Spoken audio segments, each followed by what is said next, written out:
तो यूएस में interest rate cut हो चुका है 0.5% से। अब इसके बाद आज स्टॉक मार्केट में तेजी देखने को मिली। कल यूएस में भी 2.5% के आसपास की तेजी एक दिन में देखने को मिली थी। अब इस रेट कट से किन कंपनीज को, किन सेक्टर्स को फायदा होगा और वो कौन से म्यूचुअल फंड्स हैं जो आने वाले 1-2 साल में एक अच्छे रिटर्न्स दे सकते हैं, क्योंकि ये जो रेट कट शुरू हुआ है ये एक शुरुआत हुई है रेट कट की। ये उम्मीद है कि पूरा 2025 में धीरे धीरे करके 3 से 4 रेट कट्स और देखने को मिलेंगे और हो सकता है एक रेट कट दिसंबर में भी देखने को मिले। तो ये जो घटते हुए इंटरेस्ट रेट्स हैं इनमें किन म्यूचुअल फंड्स को फायदा हो सकता है।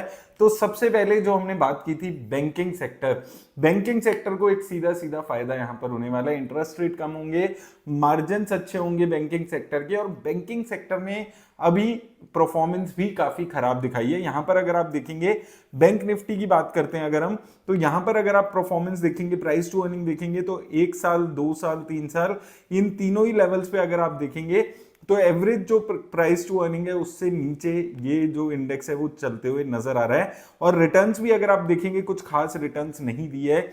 एक साल में सिर्फ 17% के आसपास की रिटर्न्स बैंक निफ्टी ने जनरेट करके दी है। इसमें स्टॉक्स कौन से आ जाते हैं, बड़ी कंपनीज आ जाती हैं, HDFC bank, ICICI bank, SBI, Axis, Kotak Mahindra, ऐसी कंपनीज यहां पर आ जाती हैं। और ये कंपनीज ने पिछले 2 दिन में एक अच्छी खासी रिटर्न्स देनी ऑलरेडी शुरू कर दी है। कोटक महिंद्रा बैंक का अगर आप देखेंगे 1500 से 1900 आ चुका है।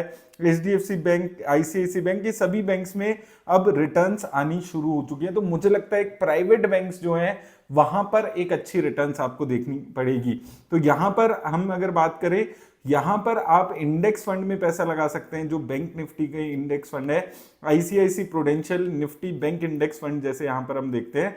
तो ये इंडेक्स फंड जो है ये बैंक निफ्टी में पैसा लगा रहा है। यहां पर लगभग अगर आप इसकी एसेट अंडर मैनेजमेंट की बात करें 480 करोड़ के आसपास है, एक्सपेंस रेशियो 0.2% के आसपास की यहां पर देखने को मिलती है।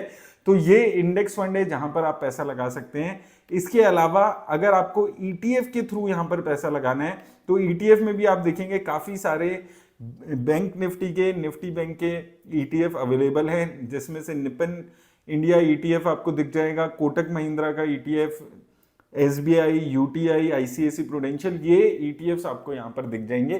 तो एक तो बैंकिंग सेक्टर है जिसको फायदा होगा, तो बैंकिंग से रिलेटेड म्यूचुअल फंड्स जो हैं, इंडेक्स फंड्स आप ले सकते हैं, ईटीएफ ले सकते हैं। लार्ज कैप जो फंड्स हैं जहां पर बैंकिंग सेक्टर में एक अच्छा एलोकेशन है वहां पर एक अच्छी रिटर्न्स आपको देखने को मिल सकती है। सिमिलरली जो financial sector as a whole है, जिसमें हम बात करते हैं ब्रोकर कंपनीज आ जाती हैं, हम देख रहे हैं बीएससी के स्टॉक्स में एक जबरदस्त रिटर्न्स देखने को मिल रही है, तो उस एक सेक्टर को भी फायदा होगा। तो उससे रिलेटेड जो म्यूचुअल फंड्स हैं वहां पर आपको अच्छी रिटर्न्स मिल सकती है।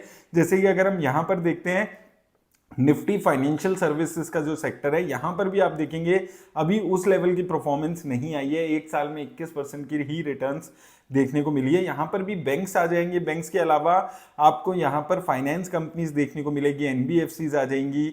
इसके अलावा आप देख सकते हैं यहां पर जो एसेट मैनेजमेंट कंपनीज है वो भी यहां पर आ जाती है। तो ये एक इंडेक्स काफी अच्छा मिक्सचर आप बोल सकते हैं, जो जिसमें बैंकिंग कंपनीज आ जाती हैं, फाइनेंशियल कंपनीज आ जाती हैं, एनबीएफसीज आ जाती हैं, एसेट मैनेजमेंट की कंपनीज यहां पर मिक्स करके आ जाती है। तो ये भी एक इंडेक्स है जो आने वाले 2 साल में जैसे जैसे इंटरेस्ट रेट और कम होगा, अभी तो ये शुरुआत हुई है इंटरेस्ट रेट कम होने की, जैसे जैसे इंटरेस्ट रेट और कम होगा इन कंपनीज को अच्छा खासा बेनिफिट होगा। इसमें 2 ईटीएफ हैं, Mirae asset Nifty financial services ETF, और इसके अलावा आईसीआईसी प्रूडेंशियल का फाइनेंशियल सर्विस ईटीएफ यहां पर है। देखिए अभी 2 सेक्टर्स पे बात की जिन पे डायरेक्ट फायदा होगा, जो कि लोन देने का काम करते हैं। अब इंटरेस्ट रेट कम होने से एक सेक्टर ऐसा भी है जिसको फायदा होता है, जो मेजरली लोन ले रहा है, और वो सेक्टर है इंफ्रास्ट्रक्चर का सेक्टर, क्योंकि यहां पर डेट हैवी काम होता है। जितना भी काम है वो लोन लेके किया जाता है, डेट के थ्रू ही मेजरली काम होता है। तो अगर इंटरेस्ट रेट्स कम होंगे तो इनकी जो इंटरेस्ट कॉस्ट का बर्डन है वो भी इन सेक्टर्स में से कम होगा। तो इंफ्रास्ट्रक्चर जो कंपनीज हैं उनको फायदा होगा। तो इंफ्रास्ट्रक्चर का जो सेक्टर है उसमें 2 चीजें आ जाती हैं। एक तो जो हमारी गवर्नमेंट है वो इंफ्रास्ट्रक्चर पे काफी काम कर रही है, ये हमने इलेक्शंस के टाइम पे भी बात की थी। अब उन कंपनीज की जो कॉस्ट ऑफ कैपिटल है वो कम हो जाएगी, तो इन कंपनीज को एक डुअल बेनिफिट आने वाले 3-4-5 सालों में मिलने वाला है। तो इंफ्रास्ट्रक्चर जो म्यूचुअल फंड्स हैं वहां पर भी आप फोकस अपना रखिएगा, क्योंकि यहां पर ग्रोथ प्लस रिड्यूस्ड कॉस्ट ये दोनों का बेनिफिट इंफ्रास्ट्रक्चर फंड्स को मिल सकता है। तो उसमें अगर आप देखेंगे आईसीआईसी प्रूडेंशियल का इंफ्रा फंड यहां पर आप देख सकते हैं।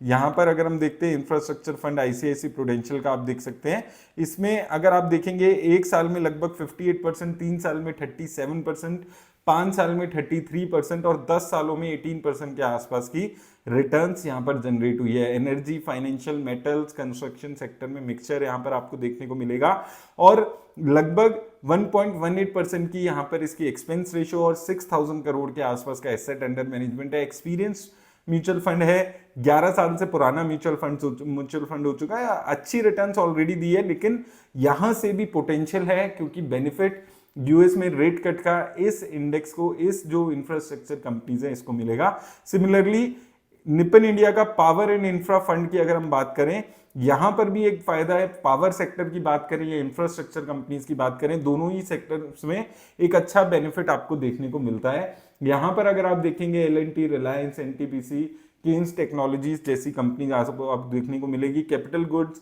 Energy, construction, material, in segments में मेजरली ये फंड अपना पैसा लगा रहा है। एक साल में अगर आप देखेंगे 61% की रिटर्न है, 5 साल में 32% और 3 साल में लगभग 36% के आसपास की रिटर्न्स यहां पर आपको देखने को मिली है।